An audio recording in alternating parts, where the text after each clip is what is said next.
Hello everyone, welcome back once again. आप सभी का स्वागत है हमारे इस यूट्यूब चैनल पर। आज के वीडियो में हम जो है कुछ कॉमन टॉपिक्स हम कवर करने वाले हैं। अक्सर हर एग्जाम में आप पूछे जाते हैं, चाहे वो यूपीएसआई हो, चाहे वो कांस्टेबल हो, चाहे यूपी ट्रिपल एस के बहुत सारे एग्जाम हो, उनमें तो क्वेश्चन आ जाते हैं। ठीक है, ये टॉपिक होने वाले हैं। मैं आपको लिख के बता देता हूँ यहाँ पर। पहला टॉपिक आना पढ़ने वाले हैं इस वीडियो के माध्यम से हम संविधान सभा की समितियाँ। ठीक है, समितियाँ। ठीक है, नंबर 2 टॉपिक पढ़ने वाले हैं हम इसके माध्यम से प्रस्तावना, प्रेम्बल्स। और नंबर 3 पढ़ने वाले हैं इसके माध्यम से हमारे विदेशी स्रोत, जिन्हें हमारे संविधान ने अडॉप्ट किया है। ठीक है, दो हिंदी इंग्लिश दोनों में पढ़ाऊंगा। मैं थोड़ा इंग्लिश में लेकर चलूंगा, जो इंग्लिश मीडियम से उनको भी आसानी हो, जो हिंदी मीडियम से उनको भी आसानी हो। तो इसको इंग्लिश में बोलते हैं कमेटी ऑफ कॉन्स्टिट्यूशनल असेंबली। ठीक है, और प्रेम्बल को तो प्रेम्बल बोलते ही हैं, और विदेशी सोर्स को बोलते हैं फॉरेनर सोर्स, जिनको जो हमारे संविधान ने अडॉप्ट किया है। ठीक है, कल मैंने जो लेक्चर लिया था उसमें एक बच्चे ने मुझसे पूछा था कि सर जी, कॉन्स्टिट्यूशन क्या होता है। सबसे बड़ी बात तो ये है, देखो कॉन्स्टिट्यूशन क्या होता है। Constitution is a supreme law of a country. मतलब किसी देश का सर्वोच्च जो कानून होता है वो संविधान होता है, जो हमें बताता है कि सरकार काम कैसे करेगी। ठीक है, सरकार के क्या क्या अधिकार होंगे, सरकार किन क्षेत्रों में काम कर सकती है, नागरिकों को क्या अधिकार होंगे, वो सारी चीजें हमें बताने का काम करता है। वही कहलाता है हमारा जो है पॉलिटिकल सिस्टम। जैसे प्राइम मिनिस्टर काम कैसे करेंगे, वाइस प्रेसिडेंट काम कैसे करेंगे, मंत्री परिषद काम कैसे करेगी। ठीक है, पार्लियामेंट काम कैसे करेगी, सारी चीजें ये सब आती है पॉलिटिकल सिस्टम के अंदर। ठीक है, तो हम चलते हैं इसी यात्रा के साथ। अब आपको अच्छा लगा होगा ये, लेकिन हम पहले चलते हैं, शुरू करते हैं क्वेश्चन नंबर 1।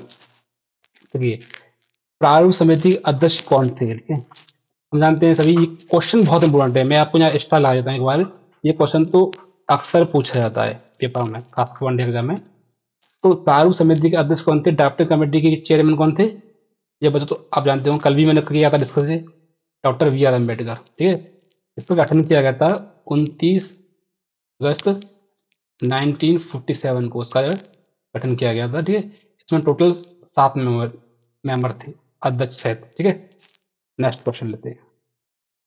संघ संविधान समिति के अध्यक्ष कौन थे। देखो ये क्वेश्चन आते हैं पेपर में, आपने देखोगे की अगर आप देखोगे, इस तरह क्वेश्चन आपको हर जो है एग्जाम में देखने को मिल जाएंगे। ठीक है, तो संघ संविधान समिति के अध्यक्ष कौन थे। देखो संघ, जहां पर क्वेश्चन में संघ आ जाए तो समझ लेना वो नेहरू जी हैं। ठीक है, आपके लिए और ट्रिक है हमारे लिए। ठीक है, Nehru ji is the right answer. ठीक है, संघ आ गया उसमें, तो संघ क्या हुआ उसमें, नेहरू। ठीक है, नेहरू जी। ठीक है, मौलिक अधिकार समिति के अध्यक्ष कौन थे, तो इसके अध्यक्ष थे, ये तुम्हें फैक्ट को याद करने पड़ेंगे। ठीक है, सरदार पटेल, राइट आंसर। ठीक है, प्रांतीय सम्मेलन समिति के अध्यक्ष कौन थे, जहां प्रांत जुड़ जाए तो समझ लेना कौन है वो, पटेल साहब। तो इसका आंसर कौन सा हुआ, Sardar Patel is the right answer. ठीक है, मौलिक अधिकार एवं अल्पसंख्यक समिति के अध्यक्ष कौन थे, तो बहुत ही अच्छी कमेटी है, और जब अक्सर एग्जाम पूछी जाती है तो इसके जो है थे आपके जो है सरदार पटेल। ठीक है, कार्यकारिणी नियम समिति के अध्यक्ष कौन थे, जो काम करने काम करती है, इसको शायद संचालन समिति भी बोलते हैं, तो doctor Rajendra Prasad is the right answer. ठीक है, वित्त विष्टा समिति के अध्यक्ष कौन थे, डॉक्टर राजेंद्र प्रसाद। ठीक है, हाउस समिति के अध्यक्ष कौन थे, तो हाउस समिति के अध्यक्ष होते पूछा नहीं जाता है, लेकिन मैंने एक सामने कर लिया था तो आपको कह दे रहा हूँ, बी पट्टाभी सीता मैया। ठीक है, कार्य सूची समिति के अध्यक्ष कौन थे, तो कार्य सूची समिति के अध्यक्ष थे हमारे, अब हमसे आता है के एम मुंशी। ठीक है, के एम मुंशी राइट आंसर। ठीक है, देशी रियासतों राज्यों की समिति के अध्यक्ष कौन थे, तो हम सभी पता है देशी रियासतों के नाम से ही पता चल जाएगा, Sardar Patel is the right answer. ठीक है, राष्ट्रीय ध्वज समिति की नेतृत्व किसने किया था, मतलब इसके चेयरमैन कौन थे, ये तो पूछा गया पेपर में, मैंने देखा है। तो इसके कौन थे, डॉक्टर राजेंद्र प्रसाद होते हैं वैसे तो, लेकिन दो लिखा था, दोनों भी हो सकते हैं, लेकिन डॉक्टर राजेंद्र प्रसाद आपके ऑप्शन होगा यहाँ पे पेपर में, doctor Rajendra Prasad is the right answer. ठीक है, अल्पसंख्यक समिति के अध्यक्ष कौन थे, तो अल्पसंख्यक समिति के अध्यक्ष जो है थे सरदार पटेल। ठीक है, राज्यों से वार्ता समिति में संवैधानिक सलाहकार कौन थे, तो जहां सलाहकार की बात आएगी जाति बात कौन थे? B R Rao. इसमें कोई डाउट नहीं होना चाहिए आपको, ठीक है। शांति संमेलन उप समिति के अध्यक्ष कौन थे? पटेल, सरदार पटेल, ठीक है। Sardar Patel is the right answer, ठीक है। अब मैंने शामिल किया है दूसरा सेशन, जो कि है कि विदेशी स्रोत, जहाँ से हमारे संविधान ने कुछ न कुछ अडेप्ट किया है, ठीक है। वो हम पढ़ने वाले हैं इस वीडियो के माध्यम से। बहुत अच्छी क्लास होने वाली है। आप थोड़ा कंट्रीब्यूट करें, वीडियो को पॉज करें, फिर कमेंट में इनके आंसर्स टाइप करें, या ऐसा करें कि एक नोटबुक अपने पास रखें जहाँ 50 नंबर निकल लें। उसके बाद में नंबर के आगे टिक लगाते जाएं, ए एस का, बी एस का, बाकी बाद में जो मैं टिक करूँ, उसके बाद में उसको जो है सही करके आप जो है आगे बढ़ सकते हैं उसमें, ठीक है। तो रूल ऑफ द लॉ का विचार किस देश से लिया गया है? तो रूल ऑफ द लॉ का विकास कहाँ से आया है? ब्रिटेन से। तो Britain is the right answer, ठीक है। भारत में संसदीय शासन प्रणाली किस देश से ली गई है? तो भारत में जो संसदीय शासन प्रणाली किस देश से ली गई है? तो वो ली गई है आपकी जो ब्रिटेन से, ठीक है। भारत में भारतीय संविधान ने इसको बनाया है, देखो यहाँ पे एक थोड़ा 2 मिनट का मैं आपको थोड़ा समझाना चाहूंगा। इसको बोलते हैं पार्लियामेंट्री फॉर्म ऑफ गवर्नमेंट। क्या बोलते हैं? पार्लियामेंट्री फॉर्म ऑफ गवर्नमेंट, ठीक है। ये क्या होता है देखो, मैं सबसे पहले आपको बताऊं, ठीक है। पार्लियामेंट्री फॉर्म गवर्नमेंट वो होती है जहां पर कार्यपालिका, उसको इंग्लिश में बोलते हैं एग्जीक्यूटिव, ठीक है। कार्यपालिका जो भी काम करेगी, मतलब सरकार, मतलब मोदी जी और उनका जो मंत्रिपरिषद, वो क्या कहलाएगा? कार्यपालिका। कार्यपालिका जो भी काम करेगी, वो विधायक के प्रति जवाबदेही होगी। उसको जवाब देना होगा कि आपने ऐसा क्यों किया, किया तो क्यों किया, नहीं किया तो क्यों नहीं किया। तो यही कहलाता है हमारा पार्लियामेंट्री फॉर्म गवर्नमेंट। जबकि दूसरे यूएसए में देखोगे, यूएसए में क्या होता है? यूएसए में होता है अब राष्ट्रपति की शासन व्यवस्था है, सॉरी, राष्ट्रपति की शासन व्यवस्था है, शासन व्यवस्था है, ठीक है। यहाँ क्या होता है कि वहाँ के राष्ट्रपति और सेक्रेटरी होते हैं, वो जो भी काम करते हैं वो कांग्रेस के प्रति, बाकी कांग्रेस बोलते हैं उसकी पार्लियामेंट को, तो जवाबदेही नहीं है इसकी प्रति भी, ठीक है। तो ये व्यवस्था होती है। पार्लियामेंट्री सिस्टम क्या होता है? वो सरकार जवाबदेह हर चीज के लिए, लेकिन राष्ट्रपति शासन व्यवस्था में वो जवाबदेह नहीं होती है, ठीक है। तो भारत में संसदीय शासन प्रणाली कहाँ से ली है? ब्रिटेन से ली गई है। इसी को बोला जाता है संसदीय शासन प्रणाली, ठीक है। नेक्स्ट क्वेश्चन, जुडिशियल रिव्यू की अवधारणा किस देश से ली गई है? तो जुडिशियल रिव्यू की अवधारणा ली गई है यूएसए के संविधान से, ठीक है। ये हमारे संविधान में मिलता है आर्टिकल 129 में, ठीक है। आप इसको जो है नोट कर सकते हो, ठीक है। मौलिक अधिकार का विचार किस संविधान से लिया गया है? हम जानते हैं यूएसए के संविधान से लिया गया है। तो भाग 3 और आर्टिकल 12 to 35 के बीच में उनका जो है उल्लेख किया गया है। इनको जब पार्ट 3 पढ़ाऊंगा तब मैं जो है अच्छे से कवर करूंगा, ठीक है। राज्य के नीति निर्देशक तत्व किस देश से प्रेरित हैं? तो पता है आयरलैंड से प्रेरित हैं, ठीक है। तो भाग 4 और आर्टिकल 36 से लेकर 51 के बीच इनको जो है परिभाषित किया गया है, ठीक है। उपराष्ट्रपति का पद किस देश से अपनाया गया है? तो उपराष्ट्रपति का पद हमारा सीधा सीधा यूएसए से अपनाया गया है, ठीक है। इंडियन कॉन्स्टिट्यूशन की बात करें तो आर्टिकल 63 में इनका पद का उल्लेख है, ठीक है। जब उपराष्ट्रपति में आपको पढ़ाऊंगा तो और अच्छे डिटेल में पढ़ाने वाला हूं इसको, आप निश्चिंत रहिए, ठीक है। कैबिनेट प्रणाली का विचार किस देश से लिया गया है? ऐसी बात करिए, ब्रिटेन से लिया गया है। ब्रिटेन से राइट आंसर। संविधान संशोधन की प्रक्रिया किस देश से ली गई है? देखो, संविधान संशोधन करने की प्रक्रिया ली गई है कैसे? साउथ अफ्रीका से, ठीक है। अब भारतीय संविधान की बात करें तो भारतीय संविधान के भाग 20 और आर्टिकल 368 के उपबंध के अधीन संविधान संशोधन करने की प्रक्रिया को परिभाषित किया गया है। और ये वाला क्वेश्चन जो है यूपीएससी 2024 में आया था, ये वाला क्वेश्चन, ठीक है। इसको हम डिटेल में पढ़ेंगे आने वाले सेशंस में, ठीक है। संवर्धित सूची का विचार किस देश से लिया गया है? तो संवर्धित सूची का लिया गया ऑस्ट्रेलिया से। कैसे? ऑस्ट्रेलिया से, ठीक है। ऑस्ट्रेलिया, हम सब जानते हैं कि 3 सूची होती हैं। एक होती है संघ सूची, जिसको हम बोलते हैं यूनियन लिस्ट। दूसरी होती है राज्य सूची, स्टेट लिस्ट। और तीसरी होती है कॉनकरेंट लिस्ट, को बोलते हैं हिंदी में समवर्ती सूची, ठीक है।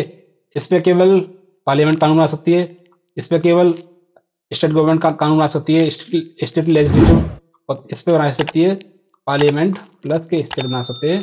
लेकिन अगर उनको कॉन्फ्लिक्ट होता है तो पार्लियामेंट द्वारा बनाया कानून ही मान्य माना जाएगा। ठीक है। अवशिष्ट शक्तियों को केंद्र में होने वाले विचार किस देश से लिए गए हैं? अवशिष्ट शक्ति क्या होती है? देखो ये बहुत अच्छा क्वेश्चन है। ये है ना रेजिडरी पावर। रेजिडरी पावर होती क्या है? देखो जो न तो वो विषय जो न तो संघ सूची में आते हैं, ठीक है, संघ सूची में आते हैं, और न ही वो राज्य सूची में आते हैं, ठीक है, न ही वो कौन करंट लिस्ट में आते हैं, मतलब संवर्धित सूची में आते हैं। वो विषय आते हैं जो तीनों सूची में नहीं आते, वो आते हैं किसमें? वो आते हैं आपकी रेजिडरी पावर के अंतर्गत। और रेजिडरी पावर किसके अंदर आती है? पार्लियामेंट के। ठीक है। रेजिडरी पावर पर केवल का प्रयोग केवल कौन कर सकता है? पार्लियामेंट। ठीक है। न कि स्टेट गवर्नमेंट। ठीक है। स्टेट लेजिस्लेटिव का कोई भी इसमें जो है अधिकार नहीं होता इन पर। ठीक है। तो इसका राइट आंसर क्या हो जाएगा? Australia is the right answer. ठीक है। एकल नागरिकता की व्यवस्था किस देश से ली गई है? जैसी बात है, सिंगल सिटीजनशिप कहा ली है, ब्रिटेन से ली गई है। तो इसके विपरीत अमेरिका में क्या होता है? अमेरिका में दोहरी दोहरी नागरिकता होती है। दोहरी मतलब ड्यूअल ड्यूअल सिटीजनशिप पाई जाती है। कैसे? जैसे अमेरिका है तो अमेरिका में क्या है? अमेरिका 50 स्टेट से मिलकर बना हुआ है। ठीक है। तो वहां का रहने वाला नागरिक नागरिक जो है, जिस राज्य में रहता है उसका भी नागरिक माना जाएगा। ठीक है। उसके बाद जो होता है बाहरी नागरिकता होती है वो देश का, मतलब यूएसए का भी नागरिक माना जाएगा। इसलिए वहां पे दोनों नागरिकता होती है, मतलब वो राज्य में रह रहा है, उस राज्य की भी नागरिकता है उसके पास, और उसके बाद जब देश की बात आएगी तो वो यूएसए का भी नागरिक होता है। लेकिन इसके विरुद्ध इंडिया में ऐसा नहीं होता है। इंडिया में केवल सिटीजनशिप, सिंगल सिटीजनशिप का प्रावधान है। ठीक है। प्रोविजन है। ठीक है। केवल यहाँ पे आप जो देश के नागरिक माने जाते हैं, स्टेट से कोई मतलब नहीं है। ठीक है। अच्छा, इक्वल प्रोडक्शन ऑफ लॉ का विचार कहाँ से लिया है? शायद बात है, इक्वल प्रोडक्शन का ब्रिटेन से लिया गया है। ठीक है। मजबूत केंद्र के साथ संघीय संरचना किस देश से ली गई है? देखो ये पूछा है, the federalism with a strong centre, ठीक है, is inspired by the which country. ठीक है। तो ये लिया है कनाडा से। ठीक है। देखिए हमारा संविधान जो क्या है, हमारा देश या संविधान जो है एक फेडरल क्या है? फेडरल स्टेट है। क्या है? Federal state. फेडरल स्टेट का मतलब क्या होता है? फेडरल स्टेट मतलब जो होता है कि यहाँ की सरकारें जो होती हैं, दोहरी सरकारें होती हैं। एक सेंटर में होती है और एक इसके नीचे होती है स्टेट में होती हैं। ठीक है, ऐसे इस तरीके से। ठीक है। इस तरीके से सेंटर में जो सरकार है उसकी जो पावर होती है वो अलग होती है। उसकी कार्यकारी एग्जीक्यूटिव पावर्स अलग होती हैं, और विधायी शक्तियाँ भी अलग होती हैं। ठीक है। विधायी शक्तियाँ मतलब लेजिस्लेटिव पावर्स भी अलग होती हैं। ये अलग दी गई हैं उनको, इनके कार्य क्षेत्र भी अलग है। स्टेट गवर्नमेंट का भी ऐसे ही होता है। स्टेट गवर्नमेंट को भी जो है अलग अलग क्या दी हुई है? एग्जीक्यूटिव पावर होती है उसके पास। ठीक है। और लेजिस्लेटिव पावर भी होती है। ठीक है। तो नॉर्मल कंडीशन क्या होता है कि इनके अधिकार क्षेत्र अलग है, इनके कार्य क्षेत्र अलग है, इनके अधिकार क्षेत्र अलग है, इनके कार्य क्षेत्र अलग है। ये इसी को बोला जाता है कि पावर्स का बंटना, सेंट्रल स्टेट के बीच में पावर का बंटना ही फेडरल स्ट्रक्चर कहलाता है। तो भारतीय संविधान क्या है? एक फेडरल कॉन्स्टिट्यूशन है। इंडिया क्या है? India is a federal state. Normal condition बता रहा हूं मैं। लेकिन अगर कोई इमरजेंसी आ जाती है या देश में सुरक्षा खतरा हो जाता है, इमरजेंसी के टाइम पर क्या होता है, यही फेडरल स्ट्रक्चर होता है, कन्वर्ट होता है एकात्मक व्यवस्था में। एकात्मक व्यवस्था में एकात्मक व्यवस्था मतलब होता है कि सेंट्रल गवर्नमेंट राज्यों की भी पावर्स का प्रयोग करने लग जाती है। ठीक है। उसको बोला जाता है एकात्मक व्यवस्था। ठीक है। आपातकाल में मोबाइल का अधिकार निलंबन करने का विचार किस देश से लिया गया है? जर्मनी से। ठीक है।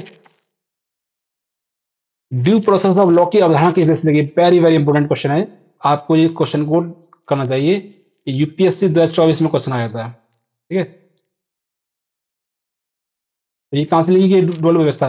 अमेरिका से। अब इसका मतलब क्या होता है? देखो छोटा सा, देखो मैं तो बता सकता हूँ तो टाइम तो लग जाएगा, लेकिन मैं आपको जो है सिखा के ही जाऊंगा यहाँ से, ठीक है, ये बात की आपको टेंशन नहीं लेनी है, ठीक है। देखो, मान लीजिए उदाहरण से समझाऊंगा, एग्जाम्पल देकर समझाऊंगा, थ्योरी बन जाऊंगा तो थ्योरी से आप भटक जाओगे।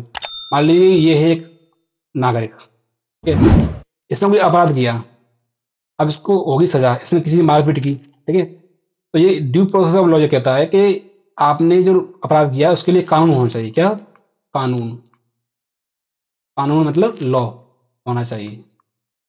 और लॉ कैसे इम्प्लीमेंटेशन होगा लॉ का, वो भी न्यायपूर्ण होना चाहिए। क्या? न्यायपूर्ण होना चाहिए। मतलब जो आपका जो कानून है वो भी न्यायपूर्ण होना चाहिए, उसका इम्प्लीमेंटेशन भी न्यायपूर्ण होना चाहिए। मतलब आपने मारपीट की तो इसका मतलब ये नहीं आपको फांसी दे दी जाएगी, और ये तो गलत लोग हो गया ना।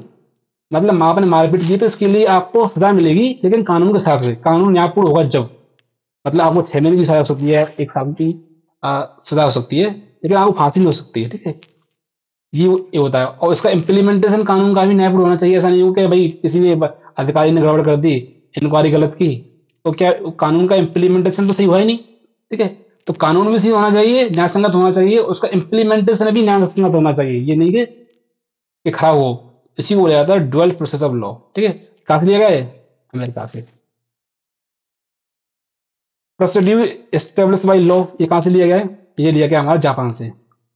ये में इंपॉर्टेंट क्वेश्चन है, ठीक है। जापान से ये क्या, ये व्यवस्था क्या कहलाती है? ये इसका मतलब ये होता है कि कोई भी काम आपने किया है वो कानून के अनुसार होना चाहिए। ये अनुसार अनुसार होना चाहिए, ठीक है। कानून होना चाहिए उसके लिए, चाहे आप कुछ भी करो, कानून के अनुसार ही आपको सजा मिलेगी। न्याय स्वतंत्रता का विचार किस देश से लिया गया है? एक बात है, यूएसए से लिया गया है दोस्तों, ठीक है। राष्ट्रपति महाभियोग की प्रक्रिया किस देश से ली गई है? देखो, ये इंपॉर्टेंट क्वेश्चन है, ये क्वेश्चन आता है वनडे एग्जाम में तो बहुत आता है। राष्ट्रपति महाभियोग की प्रक्रिया किस देश से ली गई है? तो ये ली गई है यूएसए के संविधान से ली गई है। और भारतीय संविधान का भाग 61 में इसको उल्लेखित किया गया है। 61 कहता है कि अगर भारत का राष्ट्रपति संविधान को नियम को नहीं कुछ करता है या उसके उपबंधों को अतिक्रमण करता है, संविधान के भाग 61 के उपबंधों के अधीन जो है उसको इम्पीच किया जा सकता है। मतलब उसको महाभियोग महाभियोग के माध्यम से उसको जो है पद से हटाया जा सकता है, ठीक है। इसको पूरी डिटेल में पढ़ने वाला हूँ जब मैं पढ़ाऊंगा आपको जो है राष्ट्रपति, ठीक है। भाग 5 में राष्ट्रपति है तो वहां पढ़ाऊंगा, तो ठीक है। आज के लिए मतलब इस क्वेश्चन में इतना ही, ठीक है। नेक्स्ट पर देखते हैं। गणतंत्र का विचार किस देश से लिया गया है? भाई गणतंत्र का विचार कहाँ से लिया गया बताइए? यार फ्रांस से लिया गया है, सही बात है। स्वतंत्रता समानता बंधुत्व का विचार किस देश से प्रेरित हुई है? ये भाई ये तो बहुत ही इंपॉर्टेंट क्वेश्चन है, जो ऐसी बात है, फ्रांस से लिया गया है। फ्रांस की क्रांति हुई थी, उसका तो ये 3 वर्ड तो उसके जो क्या थे, पिलर थे ये तो, ठीक है। प्रस्तावना भारत को किस रूप में घोषित करती है? तो प्रस्तावना भारत को सॉवरेन स्टेट के रूप में घोषित करती है, संप्रभु, ठीक है। देखो, प्रेम्बल इंडियन कॉन्स्टिट्यूशन का बहुत ही इंपॉर्टेंट भाग है, ये आपको याद होनी चाहिए, चाहे हिंदी में होनी चाहिए या इंग्लिश में होनी चाहिए। मेरे दोनों भाषाओं में याद है, मैं आपको पूरी सुना सकता हूँ अभी, ठीक है। लेकिन क्या कि इससे क्वेश्चन बनते हैं यूपीएससी में, तो कम से कम 2 क्वेश्चन तो डेली हर बार पूछे जाते हैं कम से कम, ठीक है। हम बात लोग भारत को संपूर्ण संपन्न समाजवादी पंथ निर्विचार लोकतांत्रिक गणराज्य बनाने के लिए, तो ऐसे पूरी आप याद कर लो सबको, ठीक है। यहाँ से क्वेश्चन बनते हैं, ठीक है, देखो आगे भी बनेंगे, ठीक है। तो इसमें देखो, अगर संप्रभु घोषित करती है, निरपेक्ष की घोषित करती है और समाजवादी, तो इसमें डी आंसर होगा, ठीक है। डी इज राइट आंसर, ठीक है। क्या प्रस्तावना संविधान का हिस्सा है? जी हाँ, अब है, पहले नहीं था।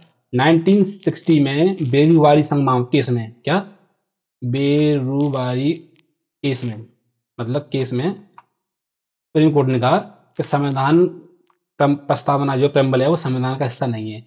लेकिन केशवानंद भारती मामले में क्या, केशवानंद भारती बनाम स्टेट ऑफ केरला,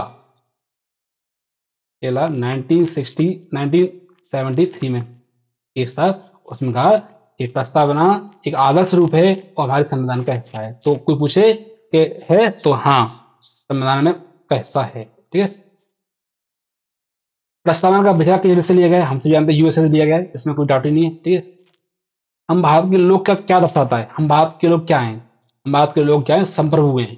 तो ये इज राइट आंसर। इसमें थोड़ा भाषा थोड़ी क्लिष्ट है, लेकिन संप्रभु का मतलब खास कर, ठीक है। प्रस्तावना में संशोधन किस संशोधन द्वारा हुआ था? ये तो इम्पोर्टेंट क्वेश्चन है, ये तो कई बार मैंने खुद पेपर में देखा है। इसका आंसर होगा 42वां। कौन जुड़े गए थे? पंथ निरपेक्ष जुड़ा था। पंथ निरपेक्ष समाजवाद, तीसरा अखंडता, 3 शब्द जो जुड़े गए थे। ये अमेंडमेंट का हुआ था 1976 में, ठीक है। पढ़ने वाले डेट लिमिट टेंशन मतलब उसका, ठीक है। 42वें संविधान संशोधन द्वारा कौन शब्द जुड़े गए थे? वही अभी तो हम पढ़ाए, क्या पढ़ाए? समाजवाद, पंथनिरपेक्ष और अखंडता, ठीक है। और न्याय तो नहीं था इसमें मुझे लगता है, लेकिन ए और बी इसमें गट ऑफ हो गया मुझे लग रहा है, तो ए और बी इसमें राइट आंसर होंगे, ठीक है। प्रस्तावना में ये फालतू क्वेश्चन लग रहा है मुझे। प्रस्तावना कुल कितने शब्द हैं? ये गलत है, मतलब इसको कोई लॉजिक नहीं है क्वेश्चन का। प्रस्तावना किस प्रकार का न्याय घोषित करता है? तो प्रस्तावना में हमें न्याय की, देखो आप प्रस्तावना जब पढ़ोगे उसमें न्याय की व्यवस्था की गई है। सामाजिक, आर्थिक, राजनीतिक न्याय, 3 न्याय की तरह की बात की गई है। तो ये तो यूपीएससी में मैं कई बार देखा है, तो है, तो D is the right answer, ठीक है। प्रस्तावना की प्रस्तावना की स्वतंत्रता में कौन सा शामिल है? क्या शामिल है? तो विचार की स्वतंत्रता, बहुत सी बात है। अभिव्यक्ति की बात करता है, ठीक है। ये फेथ की भी बात करता है वो, ठीक है। तो D is the right answer, ठीक है। प्रस्तावना में समानता का तात्पर्य क्या है? समानता किस लिए? समान अवसर की समानता इज द राइट आंसर, ठीक है। प्रस्तावना की बंधुत्व भावना क्या बढ़ाती है? बंधुत्व मतलब क्या बढ़ाती है? व्यक्ति गरिमा बढ़ाती है, एकता बढ़ाती है, अखंडता बढ़ाती है, व्यक्ति गरिमा। तो डी इज राइट आंसर। ये तो पढ़ने से पता चल जाता है, मैं कुछ ज्यादा दिमाग लगाने की जरूरत नहीं है। प्रस्तावना किस शब्द से शुरू होती है? देखिए, प्रस्तावना शुरू होती है वी। आप इंग्लिश में देखोगे we are the people of India, और हिंदी पढ़ोगे हम भारत के लोग। और हिंदी में देखोगे तो हम से शुरू होगी, तो इंग्लिश में शुरू करोगे तो वी से शुरू होगी, ठीक है। तो कौन सा हो जाएगा? इज राइट आंसर, ठीक है।